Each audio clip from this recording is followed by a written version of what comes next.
जय श्री कृष्ण। नमस्कार दोस्तों, स्वागत है आप सभी का हमारे चैनल भक्ति ज्ञान में। दोस्तों आज हम आपको आषाढ़ मास कृष्ण पक्ष की एकादशी योगिनी एकादशी की कथा का श्रवण करा रहे हैं। धर्मराज युधिष्ठिर बोले, हे जनार्दन, अब कृपा करके आषाढ़ मास के कृष्ण पक्ष की एकादशी की कथा वर्णन कीजिए। इस एकादशी का क्या नाम है तथा क्या मातम है, सो सब कृपा करके कहिए। भगवान श्री कृष्ण बोले, हे राजन, आषाढ़ कृष्ण एकादशी का नाम योगिनी है। इसके व्रत के करने से समस्त पाप नष्ट हो जाते हैं। यह एकादशी इस लोक में सुख तथा परलोक में मुक्ति देने वाली है। इसकी तीनों लोकों में प्रसिद्धि है। अब मैं पुराणों में कही गई एक कथा कहता हूँ, सो ध्यान पूर्वक सुनो। अलकापुरी नामक नगरी में कुबेर नाम का एक राजा राज्य करता था। वह नित्य प्रति शिव की पूजा किया करता था। हेम नाम का एक माली पूजन के लिए उनके यहाँ नित्य फूल लाया करता था। उस माली की विशालाक्षी नाम की एक अत्यंत सुंदर स्त्री थी। एक दिन वह मानसरोवर से पुष्प तो ले आया, परंतु कामासक्त होने के कारण वह अपनी स्त्री से हास्य विनोद तथा रमण करने में लग गया।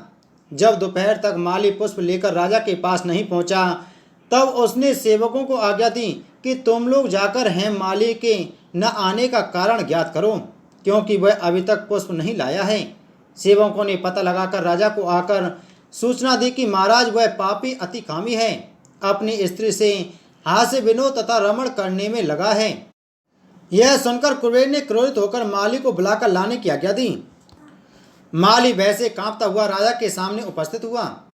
उसे देखकर क्रोध के मारे राजा के नेत्र लाल हो गए और फिर कहने लगा, अरे पापी नीच कामी, तूने मेरे परम पूजनीय ईश्वरों के भी ईश्वर श्री शिवजी महाराज का अनादर किया है। इसलिए मैं तुझको श्राप देता हूँ कि तू स्त्री का वियोग सहेगा और मृत्यु लोक में जाकर कोढ़ी होगा। कुबेर के श्राप के कारण वह माली स्वर्ग से पृथ्वी पर जा गिरा और उसी क्षण कोढ़ी हो गया। उसकी स्त्री भी उसी समय उससे अंतर्ध्यान हो गई। मृत्यु लोक में आकर हेममाली ने महान दुख भोगे। भयानक जंगलों में बिना अन्न और जल के भटकता रहा। रात्रि को निंद्रा भी नहीं आती थी, परंतु शिवजी की कृपा के प्रभाव से उसको पिछले जन्म की स्मृति का ज्ञान अवश्य रहा। घूमते घूमते एक दिन वह मार्कंडेय ऋषि के आश्रम में जा पहुंचा। मार्कंडेय ऋषि अत्यंत वृद्ध थे और उनका आश्रम ब्रह्मा की सभा के समान लगता था। हेममाली वहां जाकर उनके चरणों में गिर पड़ा।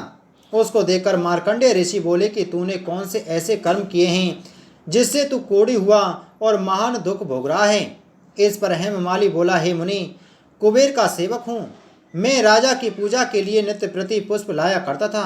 एक दिन अपनी स्त्री के साथ विहार करते करते देर हो गई और दोपहर तक पुष्प लेकर न पहुंचा, तो उन्होंने मुझे श्राप दिया कि तू अपनी स्त्री का वियोग सहेगा और मृत्यु लोक में जाकर कोढ़ी बनकर तथा दुख भोगेगा।